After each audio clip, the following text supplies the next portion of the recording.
Hello, good morning. Uh, my name is Beami. If you're new here, I appreciate you joining me.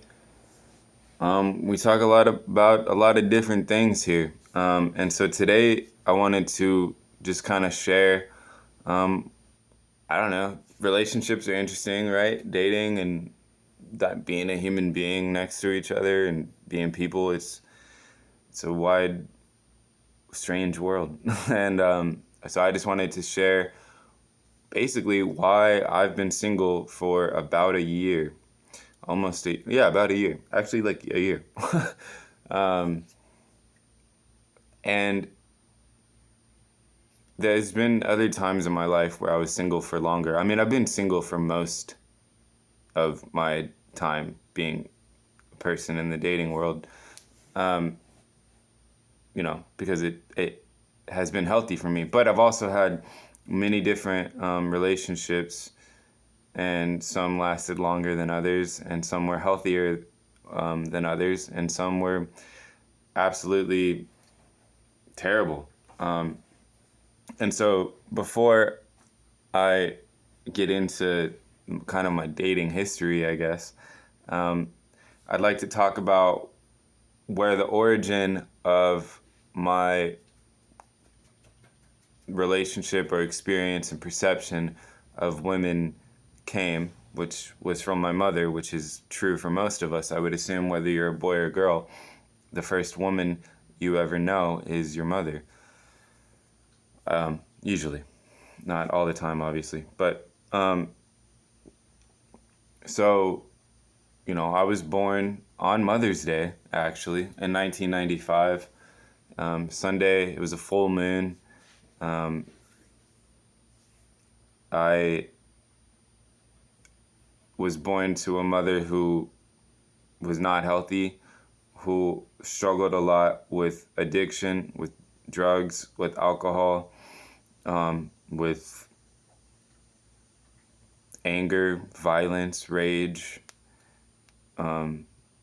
mental instability, mental illness, bipolar disorder, among who knows what else. And so it was actually a miracle that I was even A, born, like at all, and B,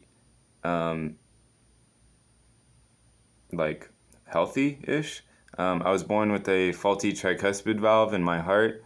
So basically all that means is that the valve door of the right ventricle doesn't open and close properly to allow the blood to pump in and out. And so instead it's too short and it just kind of flutters around.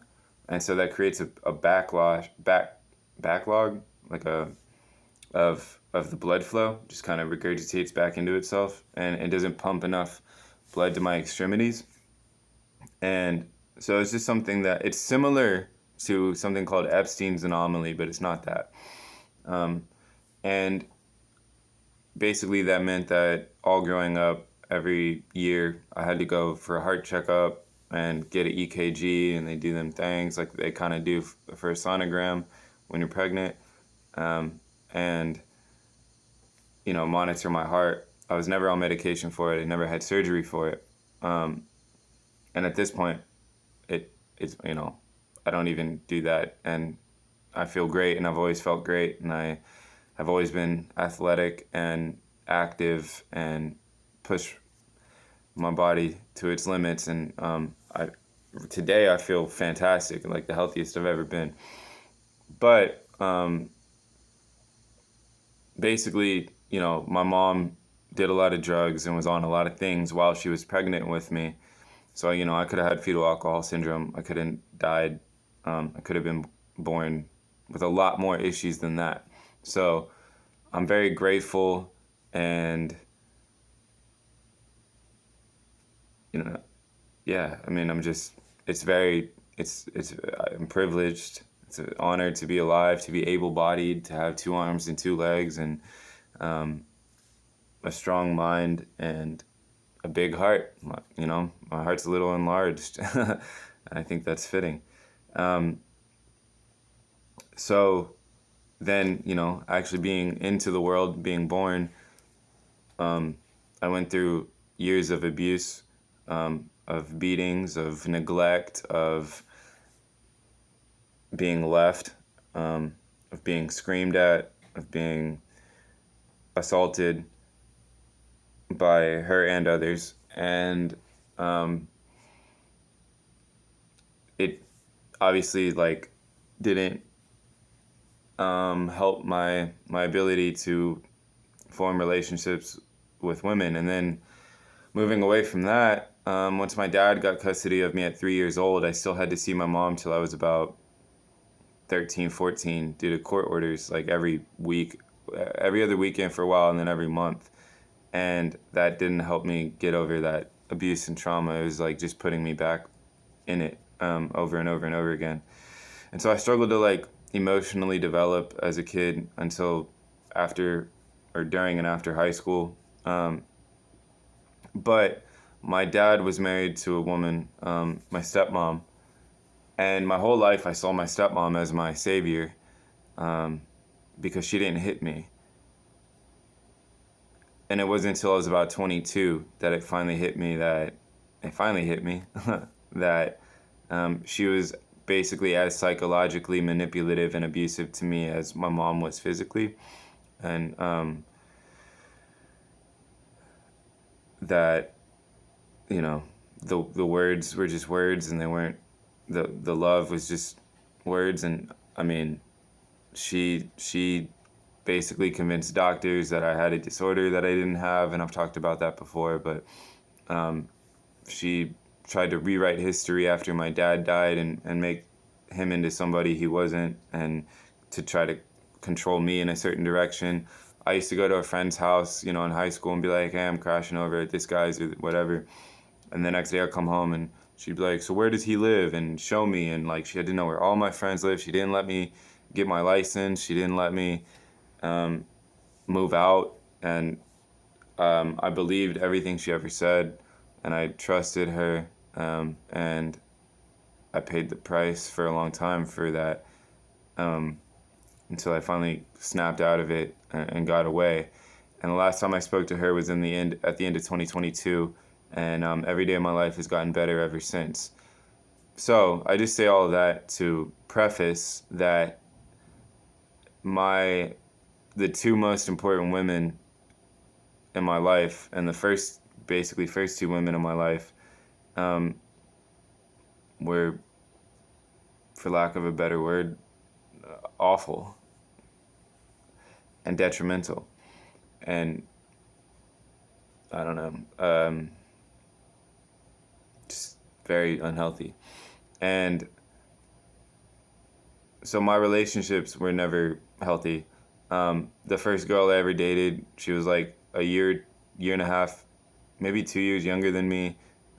This was when I was like 19 or 20 and she was 18, and she already had a kid who was like a 6 or 8 month old baby girl, really sweet.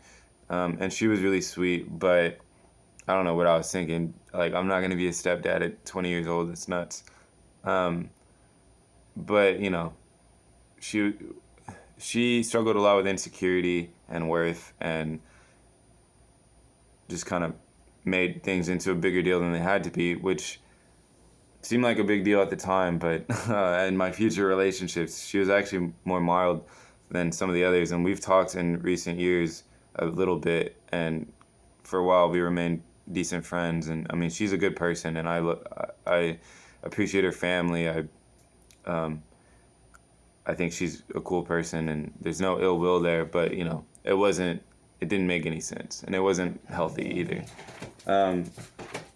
And so after that, I was single for like probably over a year. And then I dated a girl who I met through an old high school friend, like, that we had reconnected with. It was his birthday, and she was cool. She was like vegetarian, or she was vegan, I think. I was vegetarian at the time. She was, one sec, I gotta make sure my dogs are good. All right, the neighbors they're like, there's like three, like about six, maybe, yeah, it's probably about 6-year-old girls, and they have these swings and some little playscapes, and they remind. I mean, Nova and Amber are just like them. It's just they're different species, and they get I don't know, excited by it and stuff. But it's all good. They were having fun. Anyways, and so this girl, she was like a friend of my old friend from high school's like girlfriend at the time, which actually they're still together, and they just had a kid. Come here. Um, and so we kind of hit it off at that dinner, and then it. Damn. No, no, I'm not doing this right now. All right, if y'all are cool with it, I'm gonna do the rest of this video making a peanut butter sandwich, partly for me and partly for the pups. um, it's good peanut butter, I promise. And so basically, yeah, we met, and she had just gotten out of a toxic, not great relationship with a guy that I knew because I went to high school with him. He was in a grade below me. And we were in the same songwriting class, and we used to like hang out and jam kind of. And we were always cool, and I thought he was cool, but you know, I didn't like know him that well, and obviously not from a dating perspective. It turns out he was pretty intense. And I don't know. We liked each other and we dated, and oh, I forgot to mention the last girl was about 2 months. This girl was about 3 months. I'm good. Hang on. Get back. Sit. All right. Now be patient. And so basically, like, long story short, she never got over him, and they texted like every day behind my back, and then eventually they, you know, started hanging out again behind my back, and then she got, you know, she was super distant and weird and cold, and I was like, what's going on? And she wouldn't tell me, and I was suspecting that they were chatting and hanging out, and she kept denying it, and I was like, well, regardless of whatever's going on, something's going on, and I don't want to be with somebody who, like, what the heck, Amber? She just snapped it. No, be nice. There's enough food for everybody. Amber, stop. Why are you tripping? Relax. You guys are crazy. So on edge. We're chilling. We're having a good time. Okay? You be nice, Amber. I don't know why they're so sensitive right now. And so basically, you know, I broke up with her. The last girl I broke up with, I was supposed to, I'm not gonna get it. Well, you know, we ended it. And basically, yeah, this girl, I sat her down, I was like, what's going on? She wouldn't tell me, and I was like, well, I'm out. And then, Amber, hang on, let me break it up. Basically, I'm so sorry. Basically, the next girl was, who was it? Oh, the next girl was a girl that I met from a mutual friend that I was like I was this girl's like date for like one of her Texas, she went to UT, one of her college, like, I don't know, ow, you don't have to eat the whole thing, take bites. Like, what's it called, like galas at the end of the year or whatever, I forget what they're called, but gross. And so then years later, we had kept in touch, and then I became friends with one of her best friends, and we ended up dating, and that girl was like very unstable, and she was cool, but like she was very unstable, and then she wasn't cool anymore. And at that point in my life, I had it was the first time I'd ever had surgery. My dad had a deviated septum in his nose, and he got it fixed at like 30 something, and I was like in my early 20s, and apparently it was really good for him. So I went and got my deviated septum fixed so I could breathe better. And I was recovering from that, nose surgery internally. And that's when I like went over, I brought her food. She had to work late. So I went over late and I brought her food and she went to sleep. She wanted me to cuddle with her. And I was like, yeah, I got to finish writing this paper for my friend who had it for a class and was paying me to write it for him because I was a better writer. Yeah, and I wasn't in school, so I was like, whatever, I'll do it. And then when I finished, I cuddled with her, and she like turned around and slapped me in the face. And this was actually like the day after she threw a pillow at me when she was mad, and like threw a pillow at my face. And I'm like recovering from nose surgery. Like honestly shouldn't even have been there. And yeah, when that happened, I wanted to leave so badly, but it was like the middle of the night, and that's it. That's it. Lay down. It was the middle of the night, and it was freezing outside, and I just didn't want to like get up and feel crappy and go drive home, and I don't know. So I just like toughed it out. I laid there till morning, and then I got up and left, and said goodbye, and I never went back. And she called me for like, I don't know, 12 hours straight, and I was like, just give me one day to like sort my head out and figure out why the heck I'm tripping about all this so much and like what to do about it. And it was the first time I'd been like hit in a relationship, and obviously that triggered a bunch of emotions from my childhood. And I went to work and I was crying and I couldn't handle it, and my got called into the office, and I told my boss what happened, and she was like, yeah, you can go home. I was like, I'll be good by tomorrow, I swear. And it was a Thursday, so I knew that I just had to get through Friday, and then I'd have the weekend to recover. And so I got sent home. I went home, and she calls me over and over and over again one night. And so finally I just answer, and I'm like, you won't even give me one day. So I'm done. Like, I'm done. And she freaked out, and she cussed me out, and she said, how much I am screwing her over and blah, blah, blah. We never talked again. Never saw her again. Then my next, I thought, then I was single for about a year, maybe more. And then my next girlfriend I met on Tinder, and she was a musician, and I went to one of her concerts. That was when we met. And this was in January of 2020, or like the first days. And I just moved into my own apartment 2 weeks earlier for the first time in my life. I had my own place. I had a good job. I was about to transform my life and be independent, finally, out of the grasp of my mom, my stepmom, my exes, my, struggles, my poverty. And 2 weeks later, I went to this girl's concert, and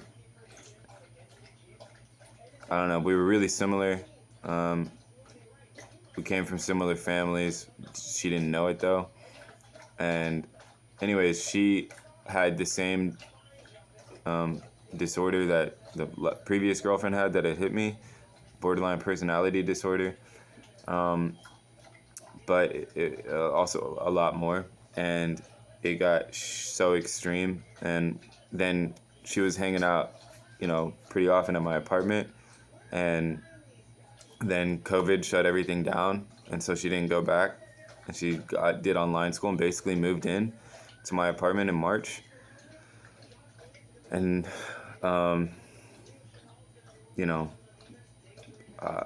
also couldn't work because I was working in education or in schools, and so she thankfully like cooked for me and got me food a lot. But also like from the start, it was like violent outburst, screaming, fighting. Punching me. I was never violent towards her, but it was bad. And I wanted to leave so badly so many times.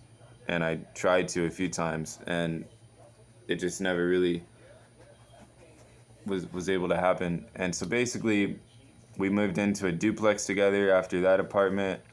We I became isolated from all of my friends and family. Um, we ended up leaving the state. We ended up going homeless 2 weeks after that. We ended up like just becoming more and more and more unstable, and I started just taking on whatever mindset she had or wanted, and um, having no help or no support because I cut everyone off, and believing conspiracies and stuff. And I've talked about that in other videos, but when I finally got out of that in September of 2022, I had nothing. All my stuff was gone.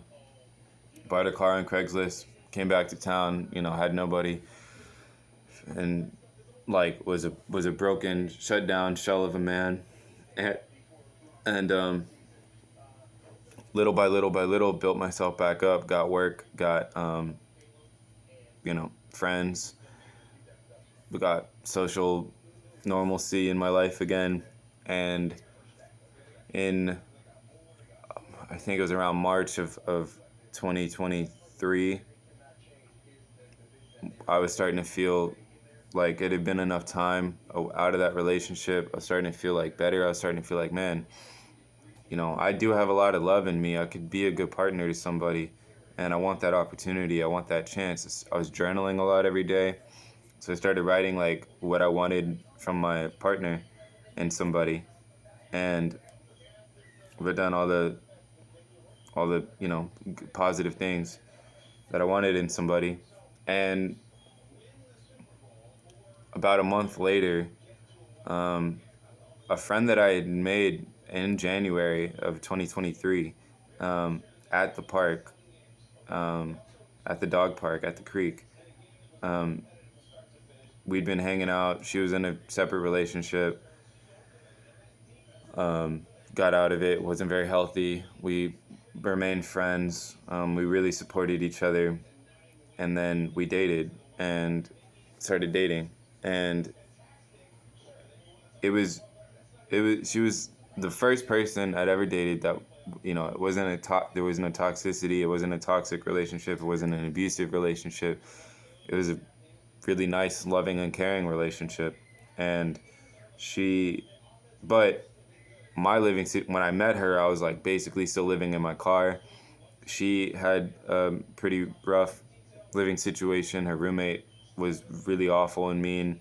Um, it Our dynamics sucked in Texas, and it was very difficult to feel our best as individuals, let alone give our best to each other and be who we wanted to be, for each other and for ourselves, and in a healthy environment.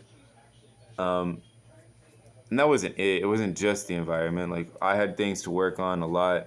She had things to work on a lot.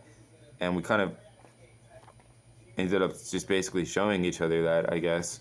Um, but good girl. But it wasn't like sustainable. And she got the opportunity to leave when her lease was up, and I was still trying to figure out things to stabilize my life situation. And I also wanted to get out of Texas so badly, but I couldn't. I didn't have anywhere to go.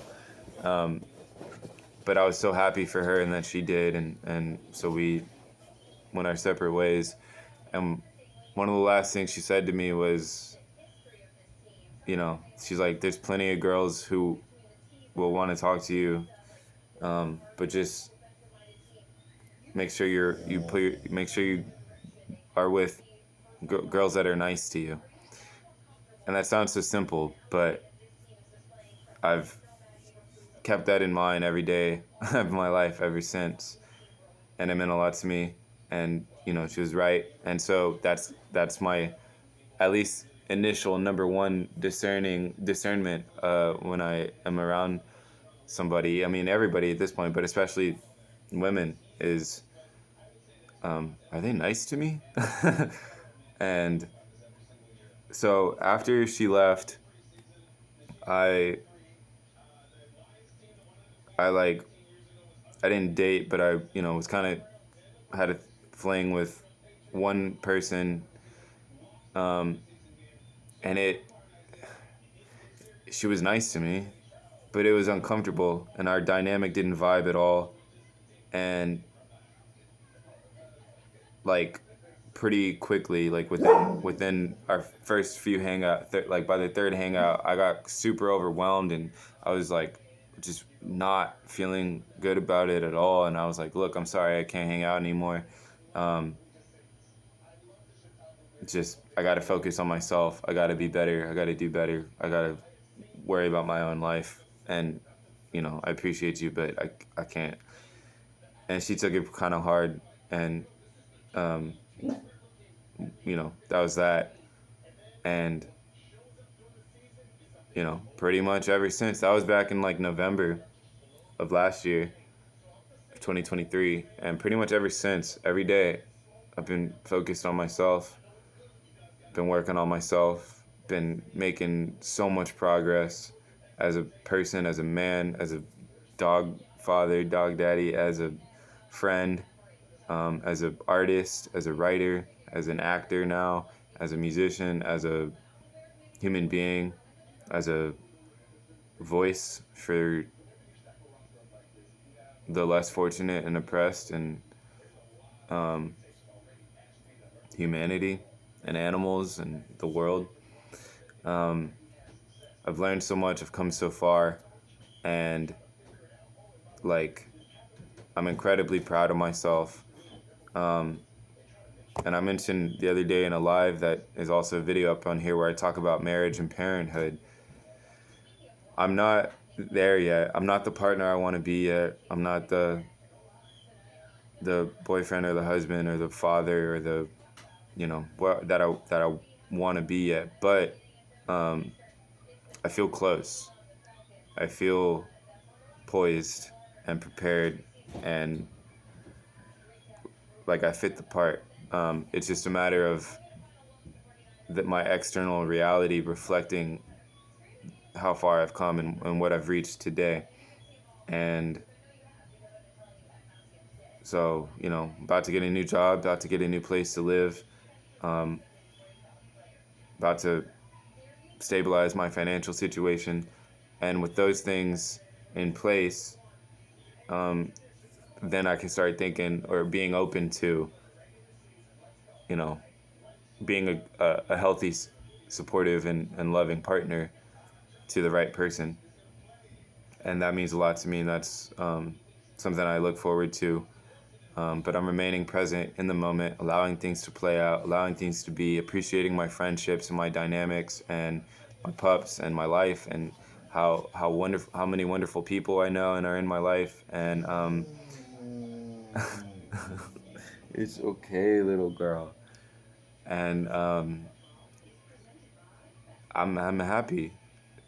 I'm happy. And I talked to my sister last night, and I told her, I'm actually the healthiest I've ever been, like ever, in all ways, physically, mentally, psychologically, emotionally, spiritually.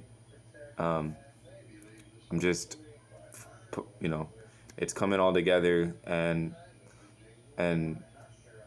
into my outer reality, out of my external life and circumstances, to give myself a really positive and stable and consistent and long-term grounding of peace and love and health and wellness.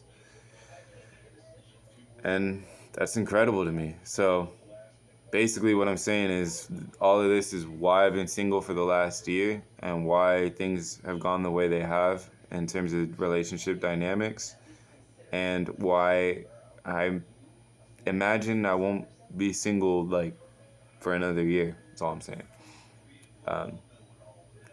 If you found this interesting, I appreciate you. Feel free to like and subscribe and comment. Let me know what you think. Let me know about your dynamics or what insight you have or I can provide, or questions, whatever, hit me up. And have a blessed and be around people who are nice to you. Later.